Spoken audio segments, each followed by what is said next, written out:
Welcome to this week's edition of the Atlanta Falcons Think Tank. My name is Toby D. You already know. If we think about it, we're going to talk about it. But before we get into it, look, if you have not subscribed to this channel, please do so and make sure that you hit the notification bell so that you can get any videos that Pound for Pound ATL has put out. Now, many of you that watch our live stream, I'm sure you saw that we have introduced a new contributor to the show, Dembski, as he is known on Twitter. Also, Adam Holloway, of course. Guy knows his football, especially the pass rush. And we're definitely looking forward to talking a lot about the draft and the pass rushes in this draft and picking his brain on what he thinks about a lot of these guys leading up to April 28th through the 30th when the draft takes place in Las Vegas. With that being said, man, let's go ahead and jump into it. A lot has happened this week. The biggest news is that Matt Ryan has been moved and he's been traded to the Indianapolis Colts. And I think that is a great fit for him. And I do believe that regardless of what happened with Deshaun Watson, he was going to be traded because, guys, the inevitable had come. Now, originally, I thought 2023 was going to be the season that he was going to be gone and a new quarterback was going to take over for the Atlanta Falcons. But the Atlanta Falcons, Terry Fontenot and Arthur Smith, obviously had other plans in mind, and they needed to move on from Matt Ryan right now. And this is what I want to talk about. Now, a lot of people got hung up by the fact that we only took a third-round pick for Matt Ryan. But if you watched our live stream, me and the guys hit the nail on the head before it was even said the next day by Terry Fontenot and Arthur Smith, who confirmed what we said, that it wasn't as much about the third-round pick as it was about doing right by Matt Ryan, sending him where he's most comfortable and where he felt that he could win now and had the pieces to be able to do so compared to our situation. Now, Arthur Smith, Terry Fontenot did not want to say the word rebuild. They did prefer the word transitioning. And I can understand that. You don't want to tell players that they're going to be in a rebuild mode that wants to have hope that there is a possible chance they can go out here and compete and win for this organization. I understand that wholeheartedly, but let's be honest, this is a rebuild. But I want to talk about the biggest factor in my mind, my theory, and why I believe that the Falcons had to trade and move on from Matt Ryan. As we saw, a prime example, if they could have gotten Deshaun Watson, you saw a list of guys that was prepared to come here and sign on the dotted line for the Atlanta Falcons because that is the draw that Deshaun Watson had. Jarvis Landry, who they had a meeting with the same week while they were dealing with Deshaun Watson, whom it was said he was on video calls with, campaigning for him to come over here. Guys like A.J. Green, who was reported to want to sign with the Atlanta Falcons if they could have gotten Deshaun Watson, and Leonard Fournette, who ultimately ended up re-signing back with the Bucs after going out and kind of playing around a little bit. I think the Patriots were interested, but they probably were not going to pay him any kind of money he was looking for. But he ultimately ended up going back to the Bucs, especially after it all went down that Deshaun Watson pulled one over on the Falcons. Let's just be honest, he did. Look, you had the Cleveland Browns that was out of the mix, and all of a sudden, $230 million later, they are back in the mix, and now he goes and signs with them, and he's trying to recruit some people. Now, it is word that Jarvis Landry, they are trying to get him back there after they had released him, and he has fired his agent. And I guess it's moving on because his agent hasn't been able to pick up his market to be able to get him on with anybody, and he probably does not want to go back to the Browns. We shall see how that unfolds. But you had to move on from Matt Ryan because of that specific reason, ladies and gentlemen. I want to talk about the pitch. And I believe that this was part of the pitch that they were pitching to Deshaun Watson. And I think I read this somewhere or heard it, that they were telling Deshaun Watson, look, 2022, we don't have a lot of money to work with now. We can get the pieces that you're trying to campaign to come over here. But in 2023, that's when we're going to be able to do it. 120 plus million in cap space. We're going to blow this thing out and we're going to do a Rams type venture and move all in and get this party started. Now, unfortunately, they didn't get Deshaun Watson, but that did not stop the campaign from moving forward. You get rid of Matt Ryan and you send him on to the Indianapolis Colts. This allows you to get the campaign going early and sending a message to all free agents in 2023.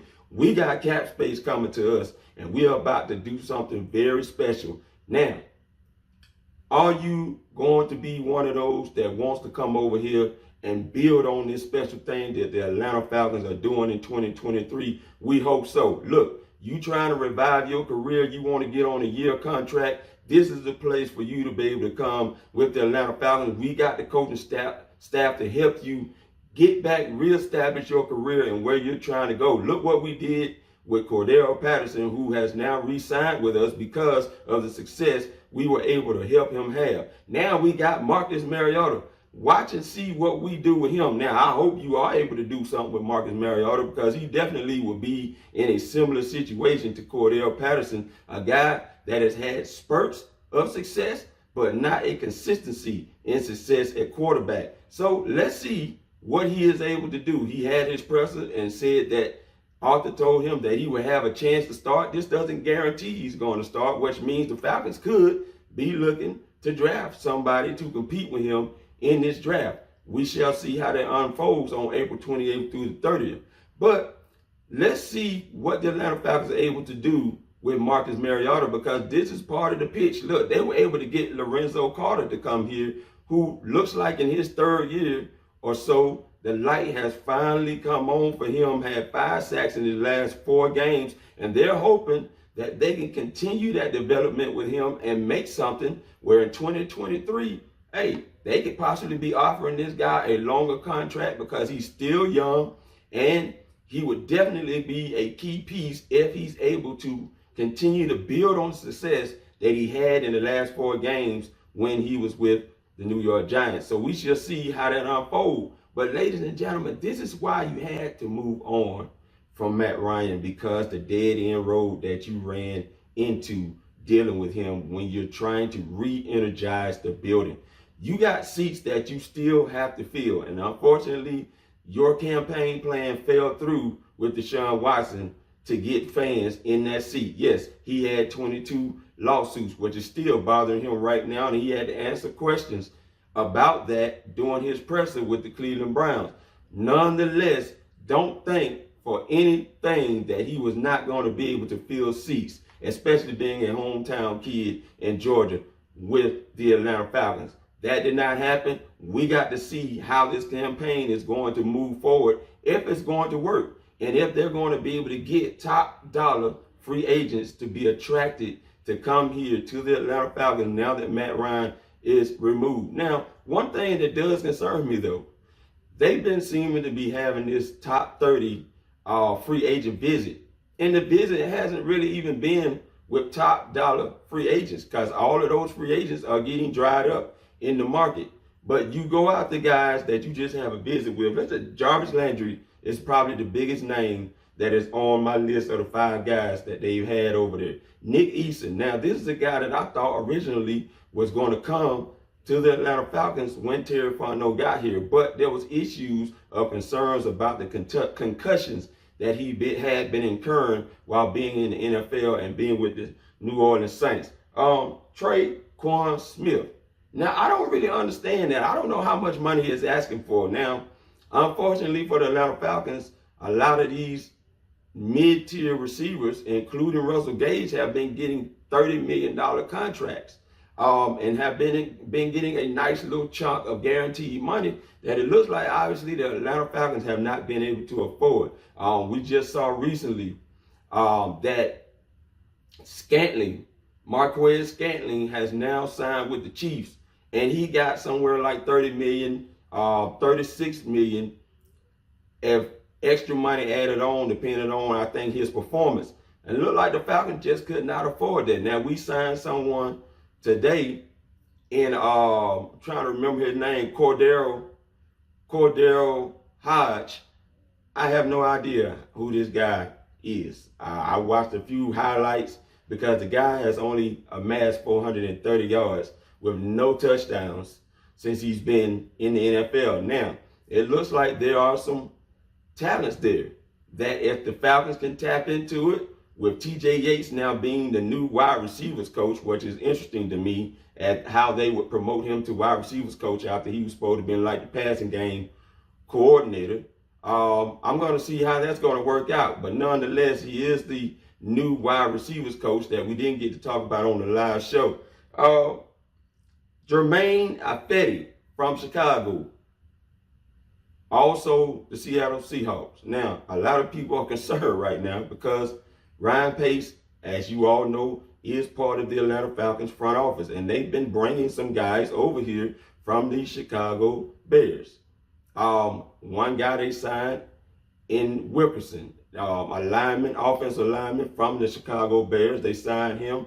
And T.S., I think it's Tabar, I think that's his name. I'm sorry if I'm messing it up, but I think he's also from the Chicago Bears, and it's concerning fans because they don't want a lot of Chicago Bears on this team, especially if they didn't feel they were good over there with the Bears, and now you're bringing them over here. But I think, ladies and gentlemen, the scheme as far as the offensive side, the reason why we signed the offensive line is more catered to what they did over there in Chicago as far as the offensive scheme go, which is why you see guys like Cordell Patterson be the fit that he is, because he has played in that Chicago Bears scheme.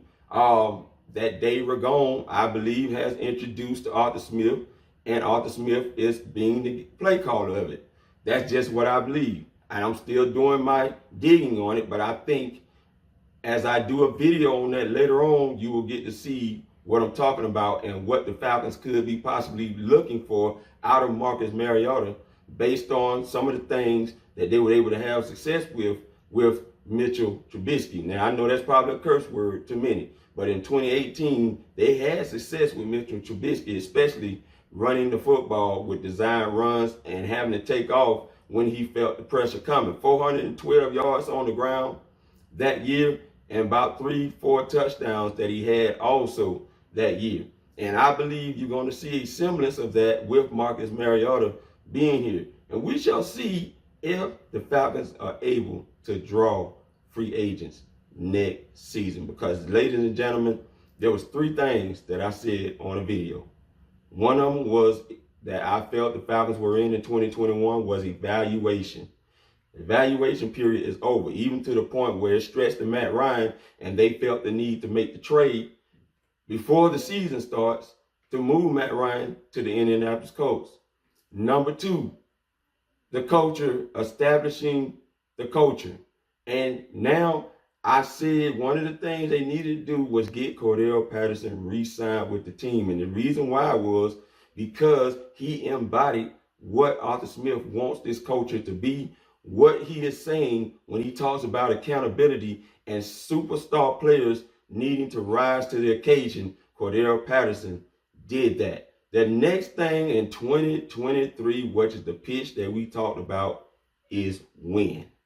They are putting all their chips into the year 2023. And this is a huge year. Even though we can't skip 2022 and they're trying not to, but you can tell they are very excited because, number 1, the cap space, because number 2, they feel like now they have the flexibility to be able to get the free agents that they are trying to attract here to Atlanta to play for the Atlanta Falcons. But they first have to present whatever it is that they're trying to build special here.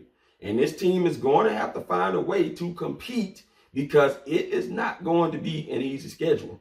And it looks like Marcus Mariota's leadership is going to really have to be tested and stretched because he is going to possibly have to raise quickly some rookie wide receivers in which they could double down on in this draft.